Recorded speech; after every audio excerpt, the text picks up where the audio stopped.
The inexplicable deaths of 9 hikers at the base of an isolated and remote Russian mountain in 1959 remains one of history's most enduring and unsolved mysteries. But a new hypothesis may well have finally revealed the true circumstances surrounding their tragic demise. Join us this week as we return to Dead Mountain.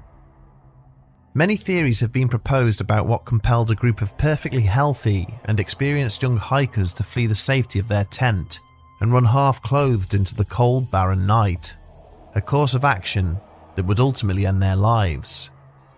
Indeed, so much has been unearthed and written about the incident that when we originally covered it, we had to spread our presentation across 2 separate episodes. In the unlikely event that you are unfamiliar with the details of the Dyatlov Pass incident, we would strongly recommend that you go back and watch those videos now, before continuing with this one. In brief, the circumstances are that a team of 9 students disappeared whilst on a hiking expedition in the Ural Mountains in 1959. They were last seen alive on the afternoon of the 29th of January, before their bodies were located 4 weeks later, following a huge search and rescue effort. The group's collapsed tent was located halfway up a then unnamed mountain, having apparently been slashed open from the inside. Initially, 5 bodies were discovered in and around a tree line at a distance of up to 1 kilometre away from the campsite. All had suffered minor injuries, were lightly dressed, and had apparently died from exposure. Bodies of the remaining 4 team members were found 2 months later, buried in a nearby ravine, some of whom had died from catastrophically violent injuries. Theories regarding their demise range from the mundane to the extreme. Some suspected that the group had been caught in an avalanche, or that a fight had broken out amongst them. When traces of radiation were discovered on some of the hikers' clothing, more outlandish explanations took hold, from secret Soviet experiments which were covered up by the government, to aliens and even cryptids.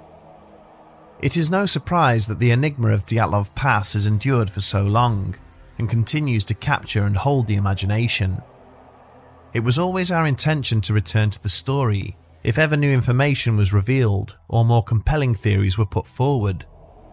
Well, it just so happens that more explanations have been put forward, and at least one of them may have finally laid this mystery to rest, once and for all. The most persistent of all possible scenarios is that the group was surprised sometime in the night by an avalanche. Although roundly debunked and criticised by any investigator worth their salt, it somehow remains a popular explanation, despite evidence to the contrary. Had an avalanche occurred, the tent would have been fully buried under a few feet of snow, rather than just partially buried as it was, and the hikers' footprints discovered heading away from camp would have been completely wiped out. Furthermore, the group ended up over 1 kilometre away from their tent, and it is unlikely that they would have been able to outrun an avalanche over such a distance. This does not, however, rule out the possibility of a snowslide. A snowslide is what occurs in the beginning stages of a full-blown avalanche, as the main ice pack begins to move, but then stabilises again before the runaway chain reaction has a chance to begin. It could be that this is what the Dyatlov group experienced, and in the interests of safety, decided to move off the mountain and seek protection in the tree line down below. It could also be theorised that the group may have heard an avalanche occurring on another peak nearby, the ominous sound being amplified through the mountain passes and giving the impression that it was much closer than it actually was. The group may well have thought that thousands of tons of snow were bearing down on them, when in fact they were perfectly safe. However, many doubt that the rather shallow angle of the mountainside was steep enough for an avalanche or even a snowslide to occur, and none of the telltale signs associated with either were found at the time of the search and rescue operation. Even if the group had heard an avalanche on another nearby mountain, would they have left their campsite without even once looking back at the slopes above them? It seems a bit of a stretch. Another relatively new explanation has been proposed regarding the group's stove. It is well known that Igor Dyatlov himself had constructed a small wood burner, complete with a narrow exhaust that led outside of the tent and expelled any smoke. The group regularly used it to boil water and as an extra heat source in the freezing cold temperatures, The theory goes that on the night of the 1st of February, either the exhaust became blocked or the stove itself caught fire, quickly filling the tent with smoke and causing the group to panic and run away from their only shelter. On the surface, it seems like a plausible explanation, but when scrutinized further, it has many gaping holes. Firstly, when the rescuers discovered the tent, the stove was found still packed away in Igor's backpack. For reasons unknown, it had not even been set up on the night in question, but this perhaps had something to do with the fact that the closest trees were over a kilometre away, so there was a scarcity of firewood to burn. Secondly, even if the stove had been set up and had caught fire, would the Dyatlov group have run off into the freezing cold night without either trying to smother the flames or at least making sure that their only shelter was indeed a total loss before they headed out into certain doom, or without even trying to rescue some of their essential supplies? Add to this that no smoke or fire damage to the tent's canvas was ever recorded in any of the reports, and this hypothesis quickly falls apart. And this seems to be the issue with all theories surrounding the Dyatlov Pass incident. Many seem fairly sound on the surface, but none of them are without their problems. There is always something that seems somewhat contrived or nonsensical, which is also the reason why the mystery still endures to this day, and has attracted all manner of paranormal and supernatural explanations, because the more mundane theories just don't seem to work. We always knew that the cold weather had played a part in how the Dyatlov hikers had died, but how they died was never the real mystery. The mystery was always why they had left their tent, and as it turns out, the weather may have been responsible for this too. In January of 2019, on the 60th anniversary of the incident, two Swedish adventurers, Richard Holmgren and Andreas Liljegren, alongside two experienced local guides, Ekaterina Zemina and Arten Demogorov, set out on an expedition to Holat Sikwi in an effort to uncover the truth about exactly what happened to the Dyatlov hikers. It was an undertaking aimed at replicating the exact challenges that the original group had faced. The expedition would hike out to the site during exactly the same time of year as the original Dyatlov group, the week between January and February, equipped with little more than a large tent and the most essential of supplies. What they would discover during the 2-week trip through some of Russia's most lonely and isolated areas would lead Holmgren to construct a new theory about what had taken place all those years before. It is one of the most grounded and plausible arguments about the Dyatlov deaths to date, and one that bears a striking resemblance to another tragedy that had previously occurred in his native Sweden. In February 1978, a group of hikers set out across the Arnaris mountains of the Valadalen Nature Reserve in central Sweden. Tragically, 8 of them would perish in similar circumstances to how their Russian counterparts did 19 years earlier. They too abandoned their camp, with most of them dying from exposure and with each of their bodies being lacerated with minor injuries. The parallels between the two incidents are so similar, in fact, it is almost eerie. Both events would involve 9 hikers, 7 men and 2 women in both cases. They both set out at pretty much the same time of year, in similar conditions, and the terrain of the Arnaris mountains, bold of trees and with smooth, gentle slopes, set against an endless, undulating horizon, looks almost like a mirror image of the passes south of a Torten mountain in the Urals, where the Dyatlov hikers met their end. The reason the Swedish expedition didn't turn into yet another haunting and unsettling mystery is because, unlike the Dyatlov event, there was a lone survivor. We are of course excluding Yuri Yudin, as although he did survive the Dyatlov hike due to illness, he was not present at the time the incident itself occurred, and so could not shed any light on how or why his friends perished. The survivor of the Swedish expedition, however, was able to give a first-hand account of exactly what had taken place, although this was only after he had sufficiently recovered. For the first few weeks at least, whilst he was heavily sedated and largely incoherent, authorities were at a loss as to explain why the rest of his team had died. The group had been well prepared, travelling across a region far less isolated than that in which the Dyatlov Pass victims were found, and they had only been missing for a relatively short period of time. Rescuers found the bodies at intervals leading away from a small, hastily dug ditch, which was stained red with fresh blood. It was clear that whatever fate had befallen them must have been swift and brutal in its nature, but it would be a while before that fate was fully understood. As it transpired, the party had spent most of the day skiing and were coming to a point where they would stop to make camp when the weather conditions swiftly deteriorated. The group was suddenly hit by freezing cold temperatures as wind speeds drastically increased, forcing the skiers to construct a hasty shelter in an effort to shield themselves from the deadly elements. Despite having been well equipped, they were already exhausted from their exploits earlier in the day. The freezing temperatures created by the relentless winds meant that the beleaguered skiers were quickly incapacitated. The conditions were torturous. Only 6 of them managed to make it into the shallow trench they had dug in the snow.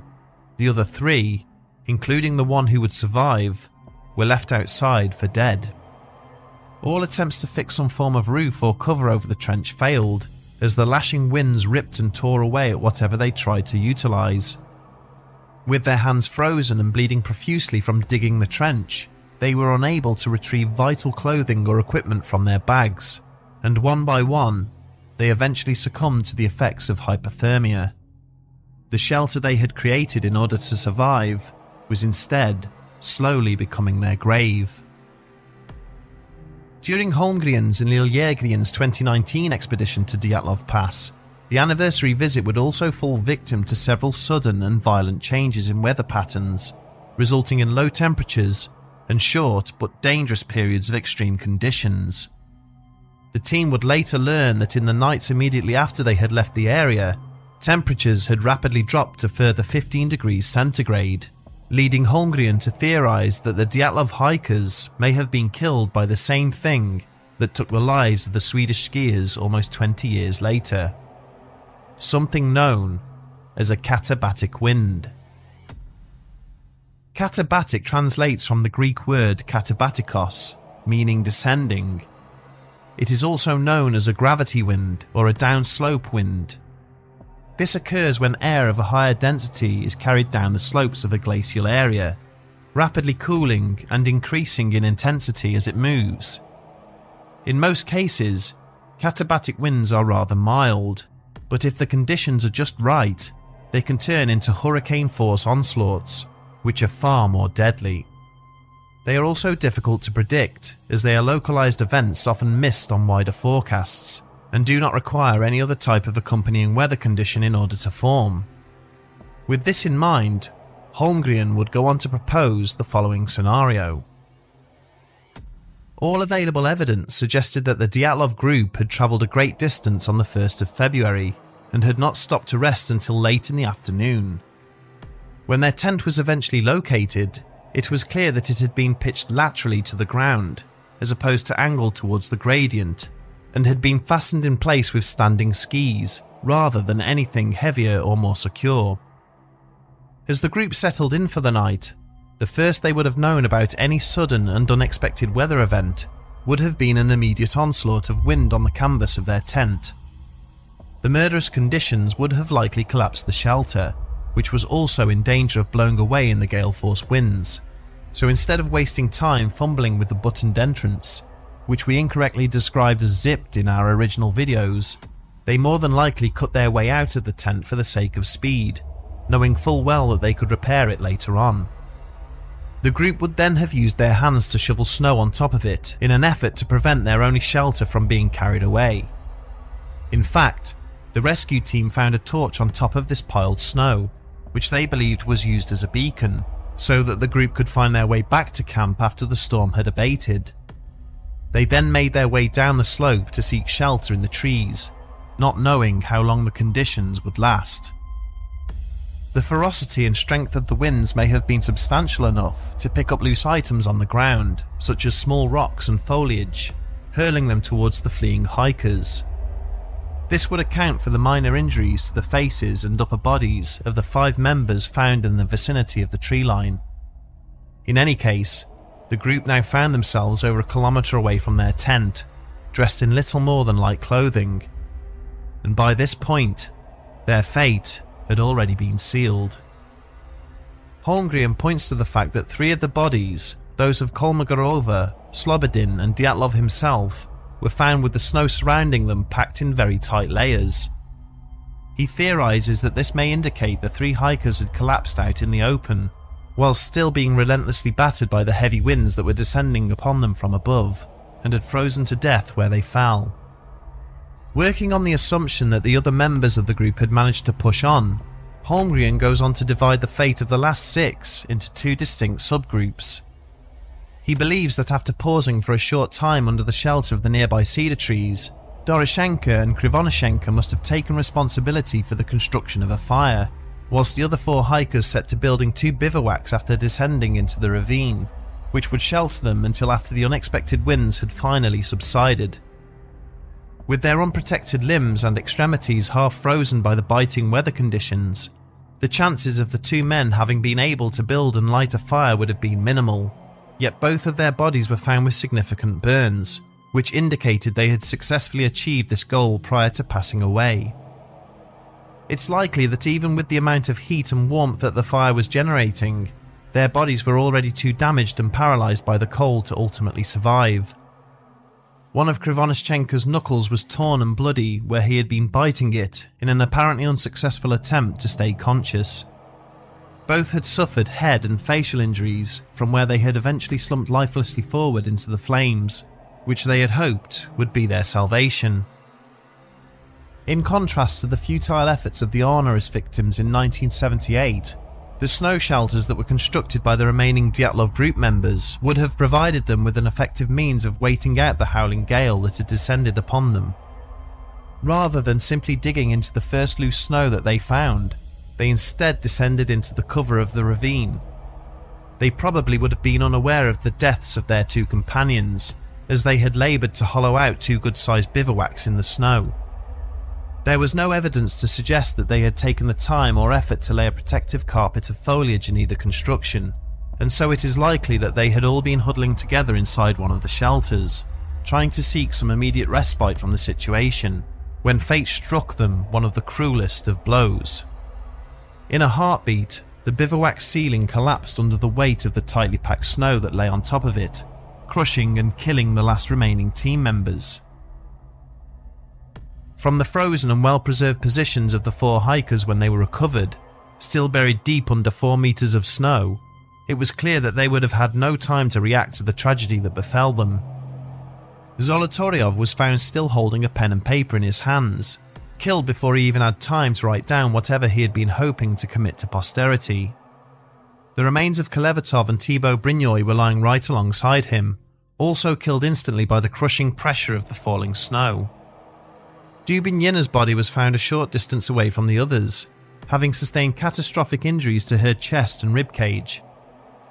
Holmgren theorises that she must have been leaning halfway into the entrance to the bivouac, possibly in the act of crawling inside when the tragedy had struck. Her entire upper torso was crushed, but her body subsequently slipped back and had been washed by meltwater away from the others, before freezing again. The scenario presented by Holmgren comfortably accounts for the injuries which were found on each of the bodies, their severity dependent upon which group they had been a part of. For the first 3, the injuries were relatively light and mainly sustained to the exposed parts of their body, due to the debris from the howling gale.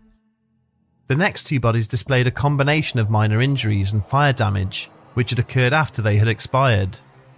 For the final victims, the sudden and crushing force of the roof collapse caused the worst injuries to be found at the scene. The apparent removal of softer tissues, such as the eyes and tongue, are a natural occurrence during decomposition, especially in water, or may have been the result of limited animal predation. In terms of the minor radioactivity that was detected, the localized nature of it on the clothing of one group member is explained away by their movements around their college campus, rather than anything more sinister. There will of course be commentators who pick faults in the Holmgren hypothesis and seek to push their own theories about what they believe actually took place. But much about this new theory is compelling, accounting for the lack of snow cover on the abandoned tent, which suggests that an avalanche did not actually take place, and also accounting for the instantaneous high-pressure injuries sustained by some of the victims, rather than the blunt force trauma that might have been expected. The fact that these arguments are based on observations carried out in near-identical weather conditions at the exact scene of the tragedy should add more weight to them. The people involved in the 2019 expedition have displayed a passion and drive to understand the Dyatlov Pass incident above and beyond mere conjecture or speculation. They seek not to shock or provoke with their findings, only to find a much-needed understanding and closure for those closely connected to the tragedy. Sadly, with the passage of time and the decision of the Russian government to suppress all of the evidence in the immediate aftermath of the incident, it is unlikely that we'll ever be sure exactly what caused the sad and unnecessary loss of the students. All we can hope is that by sharing their story, we in some way manage to preserve their memory. May they rest in everlasting peace.